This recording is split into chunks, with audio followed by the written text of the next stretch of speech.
Have you ever noticed that no matter what you do as far as a spiritual practice, meditation, going off to an ashram for 6 months, shaving your head completely and donning robes and meditating 10 hours a day, you always come back to this.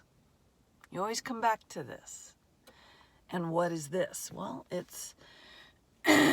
I think it's something that you have to answer because only you know what you come back to, but it's you, right? You come back to the you whose cell phone loses battery power, the you whose car can run out of gas, the you who, the you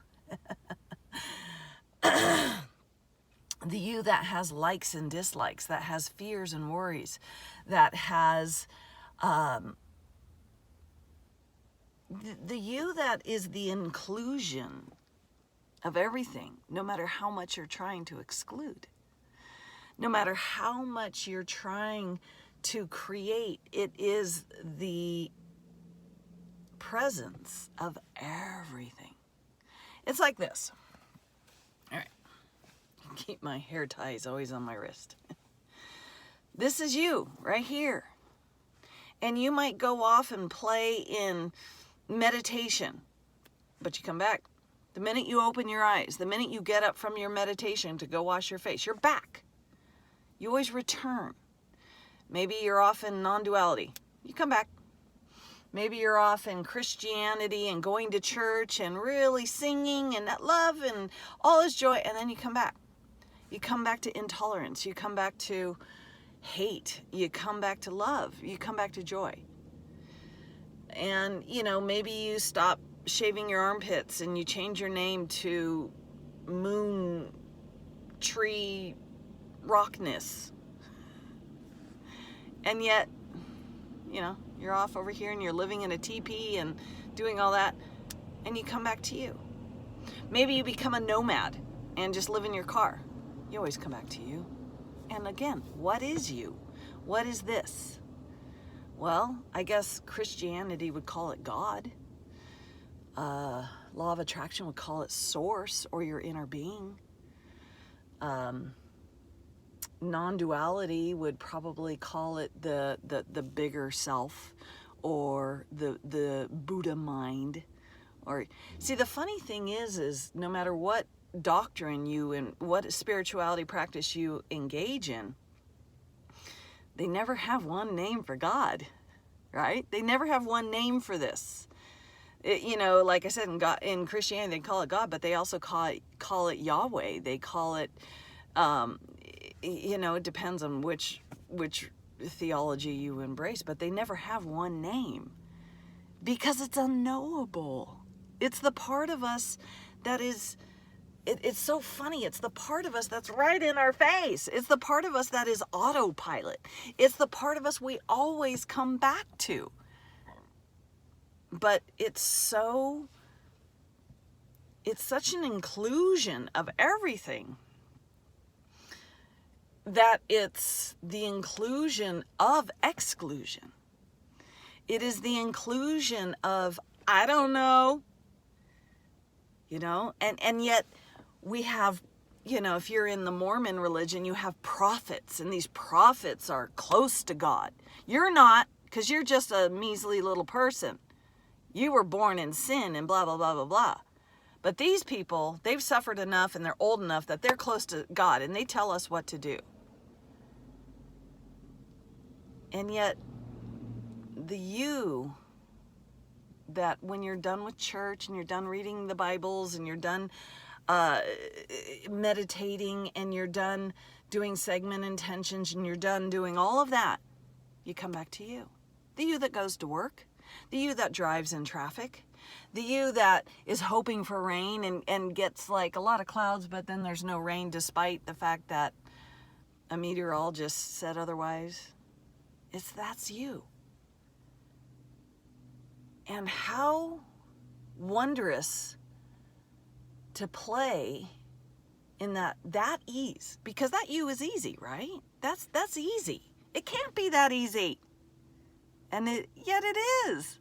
because you don't try to come back to you. It zooms right back. You hear people talk about astral projection, and while you're astral projecting, you got to be really careful not to think thoughts of fear. Otherwise, boom, you're going to be right back in your body.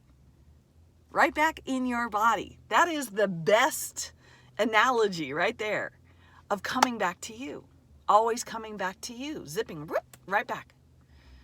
And when you're in meditation, maybe you've gotten really good at meditation and you see things and you experience things and you interact with non-physical beings. And yet when you're done with that, boop, you're right back to you. And you didn't try. You didn't have to sit quietly when you had no desire to. You didn't have to do anything to come back to you. And this you that you always effortlessly come back to.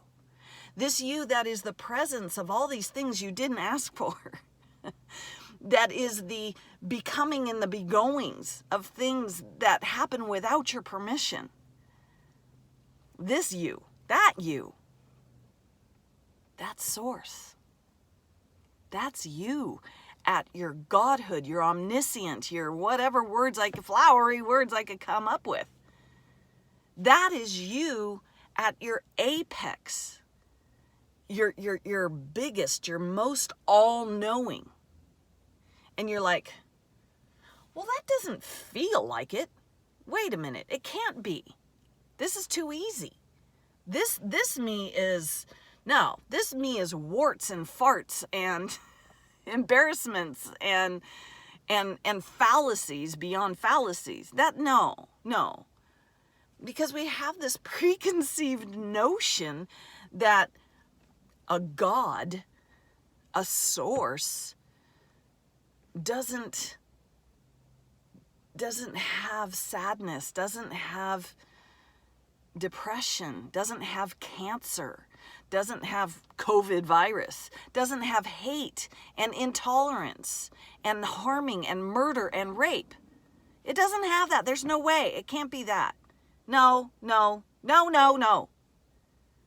And yet there was a time in your life when you knew this. You were still a little muffin, a little teeny, as my sister calls it. I love it. I love calling little kids teenies. Like my grandson. You knew it. You knew you were the center of this universe. You knew it. You knew that all the becomings and begoings started here. You knew that this version of you always come back to. No matter what you're entertaining, no matter, you can get lost in a book. You can get so lost in a book because it's so good. It sucks you right into the story. And all of a sudden you can look up and it's been 3 hours and you're going, oh my God, holy shit, I got to hurry up and get to work. You always come back to that version of you, don't you? You ever been driving and all of a sudden you can't remember the last 2-3 miles? And you're like, oh my God. That you came back to that's going, oh my God, that's it. See, that was an effortlessness. And it's the inclusion of the part of you that kind of went off and who knows where you went for those 5 miles that you can't remember. It's all of that. Because this you that you come back to, think about it. It is the knowing of everything, right? It is the knowing of all your fantasies and all your hopes and dreams. It is the knowing that there is things like hate and gods and dragons. And it is the presence of everything. Everything you know. You can't even begin to think of everything you know. All your memories, all your experiences, every dream you've ever had while you were sleeping. All those things. It is all of that. It's all of that. It is the presence of all of that. And there's no other section of your life that is that inclusion of everything. If you're playing over here in Christianity, you're going to be excluding stuff. If you're playing over here in law of attraction, you're going to be excluding stuff. You're going to be pushing against certain things. If you're over here in non-duality, you're pushing against certain things, like the ego. Even though they're also embracing the ego, but they're also pushing against the ego. But there's all these parts of you that are in this push and pull.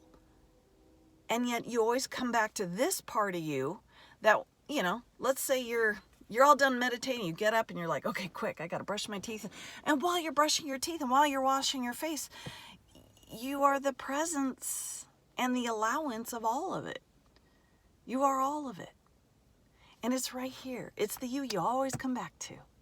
And again, the more you try and wrap your mind around, or me try to explain it, the more it flits away, because it's unexplainable, because it is, you know, think about yourself. You're ever expanding. You're ever thinking about stuff. Some people call it the monkey mind. And we try so hard to shut down the monkey mind. Well, how's that working out for you? You can give yourself the illusion that you actually did it for a blip, and then you're back to you, right? Oh, I shut down the monkey mind, but I'm right back to me. And what if that is God? What if that is you in your source self? What if that is your soul? The you always come back to. And, you know, you play that there's a death, and then you come back to you. And they'll say, okay, well, you know, when we push against the ego, the you is not Kristen. And yet that's who I always come back to. So interesting. And who do you always come back to? And what if it's as easy as paying attention to that? And the more you try to pay attention to it, the more it flits away, right? Oh, it's the now. Oh, it's mindfulness. Oh, it's presence. Well, yeah, it is that. But it's so much more than that. Because isn't everything happening in the now? Including the past? Including the future? Because once again, when you're all done thinking about the past, where do you come back to? And we try to categorize it. We try to give it labels. But it's unlabelable. It's unfathomable. And oh, how much fun is that? All right, I'm off. I'm back to me. Gotta go get some almond milk. Bye.